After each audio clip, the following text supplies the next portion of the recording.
Tata Safari pearl white காரோட insurance 2024 ஆண்டிலேயே expire ஆயிருக்கு.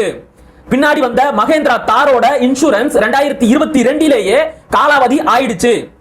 Insurance காலாவதியான ஒரு காரை ஓட்டுறதே தப்பு, அதை வச்சு பொண்ணுங்களை சேசிங் வேற பண்ணி இருக்கிறீங்க. துரத்திக்கிட்டு போன 2 வாகனத்துல ஒரு வாகனம் Tata Safari pearl white colour, சரியா?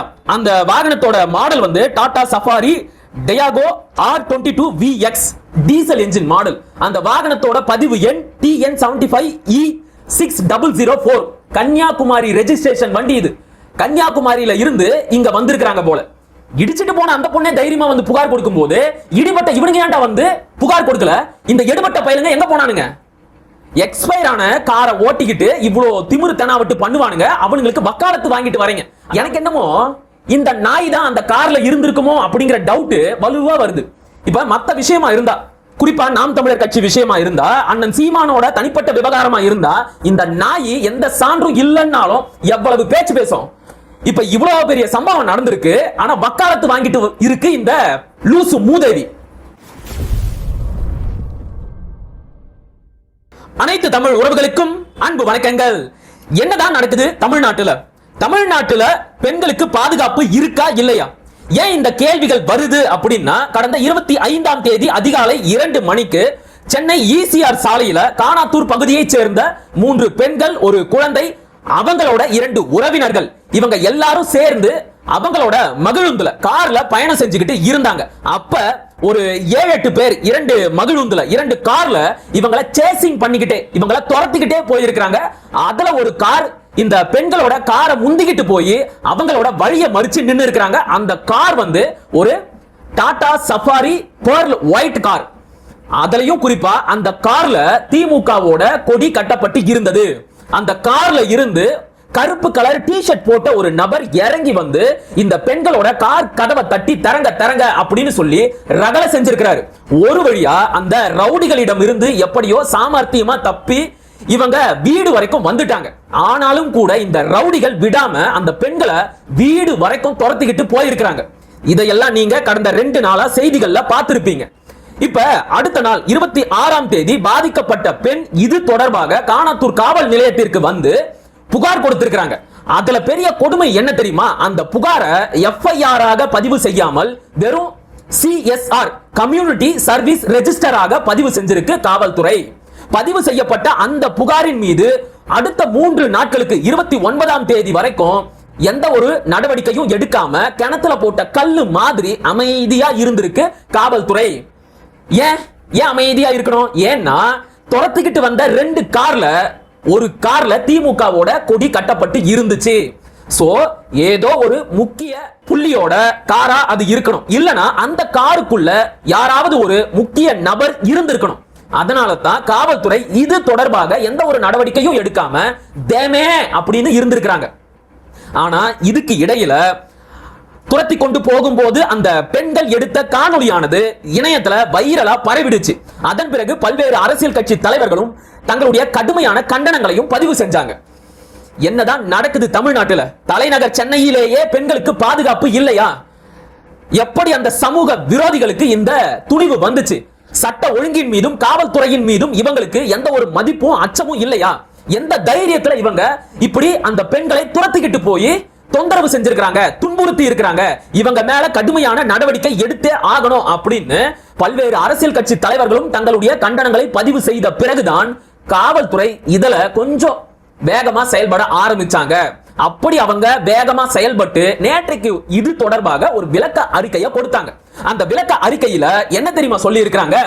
இந்த பெண்கள் பயணித்த கார் என்பது துரத்தி கொண்டு வந்தவர்களின் வாகனத்தை இடித்து விட்டு நிக்காமல் சென்று விட்டனர்.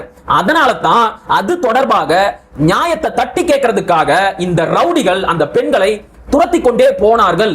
இருந்தாலும் கூட பெண்களை துரத்தி துன்புறுத்தியதால் 3 பிரிவின் கீழே அந்த ரவுடிகள் மீது வழக்கு பதிவு செய்து அவர்களை தேடி கண்டுபிடிக்க 4 தனிப்படை அமைத்திருக்கிறோம் அப்படின்னு சொன்னாங்க. இப்ப காவல்துறை வெளியிட்ட இந்த விளக்க அறிக்கையில எவ்வளவு தவறுகள் இருக்கு, முரண்பாடுகள் இருக்கு அப்படிங்கறத பார்க்கிறதுக்கு முன்னாடி இந்த விளக்க அறிக்கையில இருக்கிற மிக முக்கியமான ஒரு தவறை சுட்டி காட்ட வேண்டியது இருக்கிறது. அந்த விளக்க அறிக்கையில காவல்துறை பாதிக்கப்பட்ட பெண்ணின் பெயர், அவங்களோட வாகனத்தின் பதிவு எண், அவங்க எந்த பகுதியில தங்கி இருக்கிறாங்க அப்படிங்கிற அந்த பெண்ணின் தனிப்பட்ட விவரங்களை பொது வெளியில வெளியிட்டு இருக்கிறாங்க. இது சரியா? இது நியாயமா? காவல்துறையை இப்படிப்பட்ட செயலை செய்யலாமா? ஏற்கனவே அண்ணா பல்கலைக்கழக மாணவியின் பாலியல் வன்கொடுமை வழக்கில் பாதிக்கப்பட்ட அந்த மாணவி கொடுத்த புகாரின் அடிப்படையில் பதிவு செய்யப்பட்ட எஃப்ஐஆர், அந்த மாணவியின் தனிப்பட்ட விவரங்கள் அடங்கிய ஆவணத்தை வெளியே லீக் பண்ணதுனால, வெளியிட்டதுனால எவ்வளவு பெரிய பிரச்சனைகளை காவல்துறை இப்போது சந்தித்துக் கொண்டிருக்கிறது அப்படிங்கிறது இப்ப இந்த ஈசிஆர் வழக்கில் பாதிக்கப்பட்ட பெண்ணின் தனிப்பட்ட விவரங்களை வெளியிட்ட காவலர்களுக்கு தெரியுமா தெரியாதா?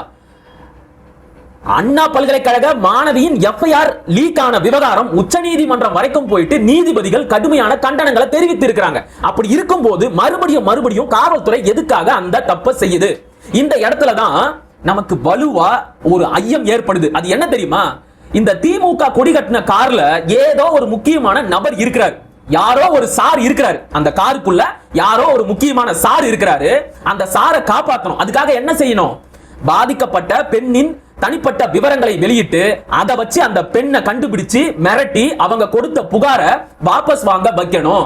அப்படி வாபஸ் வாங்கினா மட்டும்தான் காருக்குள்ள இருந்த அந்த சாரை காப்பாற்ற முடியும் அப்படின்னு காவல்துறை நினைச்சுக்கிட்டு இப்படி ஒரு செயலை செஞ்சிருக்கிறாங்களோன்னு நமக்கு வலுவா ஐயம் ஏற்படுது. சரி, ஓகே. கூடுதலாக இது தொடர்பாக இன்றைக்கு வெளியான இன்னொரு செய்தியையும் நாம சேர்த்து பார்க்க வேண்டியது இருக்கு. அது என்ன அப்படின்னா, இந்த பெண்களை துரத்தி கொண்டு வந்த வாகனம் என்பது ஒரு 3-4 நபர்களோட கைக்கு மாறி இருக்கு. 2-3 ஓனர்ஷிப் மாறி இருக்கு. அதனால யார் அந்த வாகனத்தின் உரிமையாளர் அப்படிங்கறத கண்டுபிடிக்கிறது ரொம்பவே சிரமமா இருக்கு. இருந்தாலும் பரவாயில்லை, நாங்க அமைத்த 4 தனிப்படையும் கஷ்டப்பட்டு அந்த குற்றவாளிகளை கண்டுபிடிச்சிருவோம் அப்படின்னு மொக்கத்தனமான ஒரு விளக்கத்தை இன்னைக்கு கொடுத்திருக்கிறாங்க. சரி, ஓகே. இப்ப நான் ஒரு சாதாரண யூடியூபர். நானே நேற்றைக்கு காவல்துறை வெளியிட்ட விளக்க அறிக்கையில் இருந்து அந்த பெண்களை துரத்தி கொண்டு போன வாகனத்தின் பதிவு எண்ணை வச்சு பல தகவல்களை எடுத்திருக்கிறேன். அத உங்ககிட்ட சொல்றேன், கொஞ்சம் கவனமா கேளுங்க. துரத்திக்கிட்டு போன 2 வாகனத்துல ஒரு வாகனம் Tata Safari pearl white colour, சரியா? அந்த வாகனத்தோட மாடல் வந்து Tata Safari Tiago R22VX diesel engine model. அந்த வாகனத்தோட பதிவு எண் TN75E6004 கன்னியாகுமரி ரெஜிஸ்ட்ரேஷன் வண்டி. இது கன்னியாகுமரியில இருந்து இங்க வந்திருக்காங்க போல. அடுத்ததா இன்னொரு வாகனத்தோட பதிவு எண் என்ன தெரியுமா? TN09BR9988. இது வந்து பாத்தீங்கன்னா Chennai west registration Mahindra and Mahindra limited NA பழைய தார் மாடல் கார். இதுவும் டீசல் என்ஜின் கார் தான், சரியா?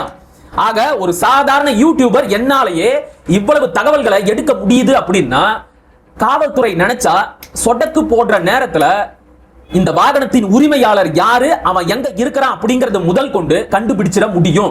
அப்படியே இவங்க தப்பிச்சு போயிருந்தாலும் இவங்க போன வழிகளில் இருக்கின்ற சிசிடிவி காட்சிகளை வச்சு இவங்க எங்க போனாங்க, இப்ப எங்க பதுங்கி இருப்பாங்க அப்படிங்கறத ரொம்ப சுலபமா கண்டுபிடிச்சிட முடியும். இருந்தும் கூட காவல்துறை ஓனர்ஷிப்பை காரணம் காட்டி இந்த விஷயத்துல பொறுப்பற்றத்தனமா நடந்துகிட்டு இருக்கிறாங்க. அடுத்து காவல்துறை வெளியிட்ட அறிக்கையில இருக்கிற முரண்பாடுகளை பார்க்கலாம். இப்ப காவல்துறை என்ன சொன்னாங்க? இந்த பெண்கள் பயணித்த கார் வந்து துரத்திக்கிட்டு வந்தவங்களோட கார் மேல இடிச்சிருச்சு, அதனால தான் அவங்க காரை துரத்திக்கிட்டு போய் நியாயம் கேட்டாங்க அப்படிங்கிறாங்க. அப்படியா? சரி, இடிச்சிட்டு போனது உண்மையாகவே இருந்தாலும் இப்படித்தான் பெண்கள் பயணிக்கிற காரை துரத்திக்கிட்டு போய் தட்டி கேட்பீங்களா?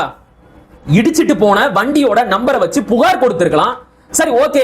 அப்படியே நீங்க துரத்திக்கிட்டு போனதாகவே இருக்கட்டும், வீடு வரைக்கும் எதுக்கு சார் துரத்திக்கிட்டு போனீங்க? வீடு வரைக்கும் எவனாச்சும் துரத்திக்கிட்டு போவானா? இன்னொரு விஷயம், இப்ப இடிச்சிட்டு போனதாக சொல்லப்படுகின்ற அந்த காரில் இருந்த பெண்ணே தைரியமா வந்து புகார் கொடுத்திருக்கிறாங்க. இது எப்படி சாத்தியமாகும்? இப்ப அந்த பெண்கள் இடிச்சிட்டு போனது உண்மையா இருந்தா தப்பு செஞ்ச நபர் எப்படி தைரியமா வந்து புகார் கொடுத்திருப்பாங்க? இந்த கேள்வி வருதா இல்லையா? அவங்க மேல தப்பு வச்சுக்கிட்டு அவங்க எப்படி வந்து புகார் கொடுப்பாங்க? ஆனா உண்மை என்ன தெரியுமா? அவங்க அப்படியெல்லாம் இடிச்சிட்டு போகவே இல்லை. அதை இன்று காலை பாலிமர் செய்தி தொலைக்காட்சிக்கு தெளிவுபடுத்திட்டாங்க. அந்த ஊடகத்துல இருக்கிறவங்க அந்த பெண்ணை அழைச்சு கேட்டதுக்கு அப்படியெல்லாம் நாங்க இடிச்சிட்டு போகவே இல்லை, வேணும்னா அந்த பகுதியில் இருக்கிற சிசிடிவி காட்சிகளை சோதிச்சு பார்த்துக்கோங்க, இவங்க பொய் சொல்றாங்க அப்படின்னு அவங்க தன்னுடைய தரப்பு நியாயத்தை தெளிவுபடுத்திட்டாங்க. இருந்தாலும் கூட காவல்துறை சொன்ன விளக்கத்தின் அடிப்படையிலேயே நான் இன்னொரு கேள்வியும் கேட்கிறேன்.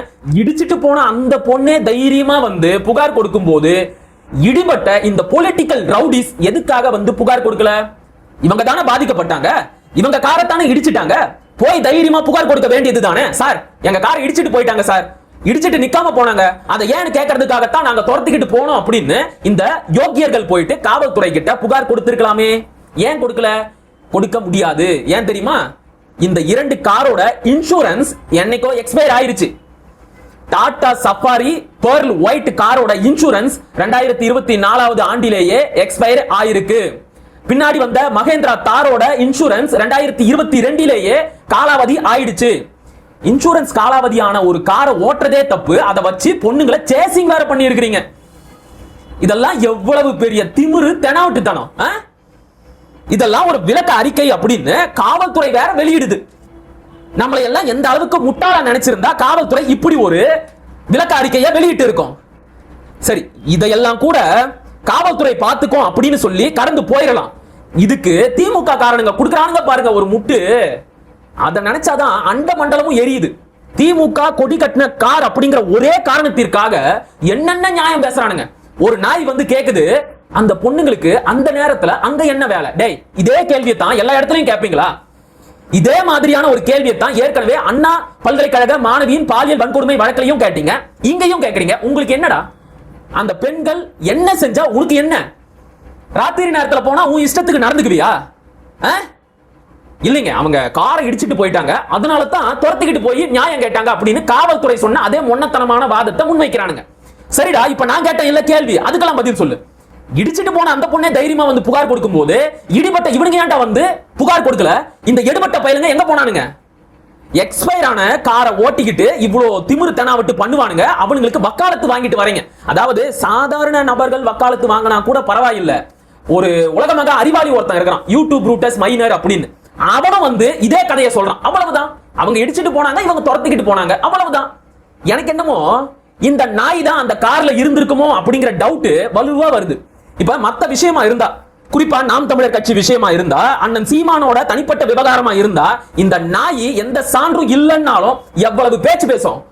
இப்ப இவ்வளவு பெரிய சம்பவம் நடந்திருக்கு, ஆனா வக்காலத்து வாங்கிட்டு இருக்கு இந்த லூசு மூதேவி. மேல பேசினா கெட்ட கெட்ட வார்த்தையில திட்டினாலும் திட்டிடுவேன். ஏன்டா டேய் மைனர் பையல, உனக்கெல்லாம் கொஞ்சம் கூட வெக்கமான சூடு சொரணையே இல்லையா? இப்படி அவர் முட்டு கொடுப்ப? ஆக திமுக கொடி கட்டினா என்ன வேணும்னாலும் பண்ணலாம் இந்த நாட்டுல. திமுக கட்சிக்காரன் அப்படின்னா என்ன வேணும்னாலும் பண்ணலாம். சாதாரண பொதுமக்கள் நாங்க வாயை மூடிக்கிட்டு அமைதியா எந்த கேள்வியும் கேட்காம கடந்து போயிடணும். ஆடுங்க, இன்னும் எவ்வளவு ஆட முடியுமோ ஆடுங்க. ஒரு வருஷத்துல நீங்க இதுக்கெல்லாம் பதில் சொல்லிதான் ஆகணும். சரியா? மக்கள் முன்னாடி வந்து நிற்கும் போது அவங்க இது தொடர்பா கேட்கிற எல்லா கேள்விக்கும் நீங்க பதில் சொல்லிதாண்டா ஆகணும். அன்னைக்கு என்ன பண்றீங்க அப்படிங்கறத நாங்களும் பாக்குறோம். மீண்டும் அடுத்த காணொளியில் சந்திப்போம். அதுவரை இணைந்திருங்கள். இது உங்கள் நெற்றிக்கண், நான் உங்கள் மகிழன். படிப்போம், பகிர்வோம், பயன்பெறுவோம், கற்போம், கற்பிப்போம், களமாடுவோம். தமிழ் வெல்க, தமிழர் வாழ்க, தமிழ்நாடு வளர்க, தமிழ் தேசியம் மலர்க மலர்க மலர்க. நன்றி, வணக்கம்.